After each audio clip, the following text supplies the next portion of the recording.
রমজানকে কেন্দ্র করে বাজার নিয়ন্ত্রণে কাজ করছেন বলে জানিয়েছেন বাণিজ্য উপদেষ্টা শেখ বশির উদ্দিন। ইতিমধ্যে কিছু কিছু পণ্যের বাজারে স্বস্তি ফিরেছে বলেও মন্তব্য করেন তিনি। ধীরে ধীরে অন্যান্য পণ্যের বাজারেরও ভারসাম্য ফিরে আসবে বলে জানান তিনি। এছাড়াও রমজানে যেন ভোক্তারা কষ্ট না পায় সেই বিষয়টি সামনে রেখেই কাজ করে যাচ্ছেন বলেও জানান অন্তর্বর্তী সরকারের এই উপদেষ্টা। চট্টগ্রামস্থ বিভিন্ন সেবা প্রদানকারী সংস্থা এবং ব্যবসায়ী সংগঠন ও অ্যাসোসিয়েশনের সাথে মতবিনিময় সভায় এসব কথা বলেন তিনি।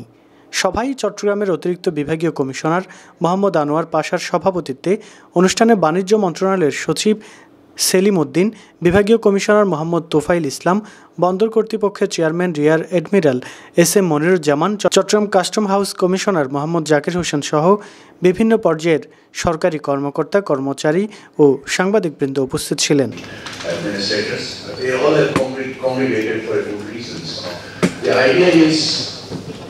Idea of the chamber is to put the intellectual advocacy and to make the enable business and trade.